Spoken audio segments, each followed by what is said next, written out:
And here in the United States, the race for the White House continues at a heated pace. Recently, convicted felon Donald Trump offered controversial ideas and made his return to Capitol Hill for the first time since the infamous January 6 insurrection, when he urged a mob of his supporters to attack the U.S. Capitol in an effort to overturn the presidential election of 2020. The former president is aiming to attract young voters with a new proposal. Days after pledging to alter federal laws to eliminate taxes, he's now putting forth the idea of implementing an all-tariff policy which would eliminate income taxes. Now, cutting down tax rates has been a long-time goal of the ex-president, and it also was the centerpiece of his 2016 economic plan. Now, elaborating on his tariff policy, the former president proposes to increase taxes on Chinese imports by 60% or more if reelected. Trump also visited the Capitol Hill Club to meet Republican lawmakers and business leaders, marking his first return to the area in 3 years. Met, as you know, with the full House, Republican House today, and we had a tremendous meeting with them also, and there's great unity. Very similar, different topics actually, but not that different. And there's one thing in common: we want to make America great again. Now, after meeting Donald Trump, Republican lawmakers expressed optimism about the former president's chances in the upcoming election. House Speaker Mike Johnson said he was confident that Republicans would flip several seats in November, but added that the party would not take anything for granted.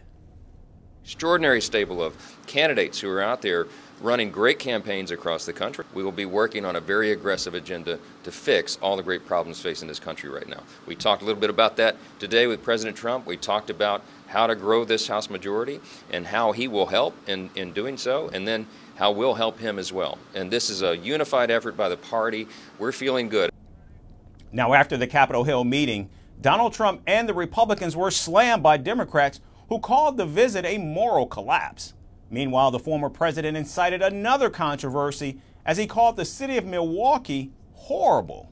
Milwaukee, Wisconsin will host the Republican Party's presidential convention on the 15th of July. And Wisconsin is a key battleground state that both candidates are aggressively courting and need to win in order to retake the White House in November. Clearly, Trump's latest attack on Wisconsin's largest city will not go over well with voters in the state. And in a race that will go down to the wire, every vote counts.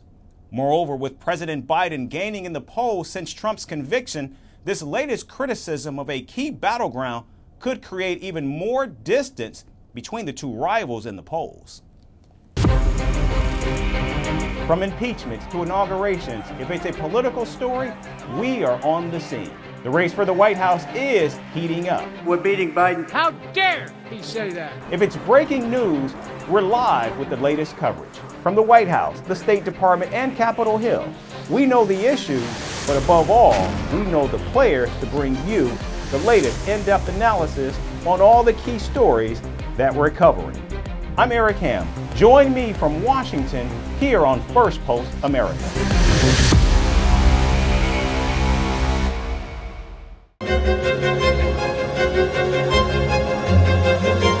Fan of Italy's famous cuisine? Well, we are serving it with a side of diplomacy. As G7 leaders gather in southern Italy, Vantage is taking you to the heart of the action. What's the agenda? Who's invited? And how is Italy preparing for it? Catch the special edition of Vantage throughout this week, only on Firstpost. Fan of Italy's famous cuisine? Well, we are serving it with a side of diplomacy. As the G7 leaders gather in southern Italy, Vantage is taking you to the heart of the action. What's the agenda? Who is invited? And how is Italy preparing for it? Catch the special edition of Vantage throughout this week, only on Firstpost.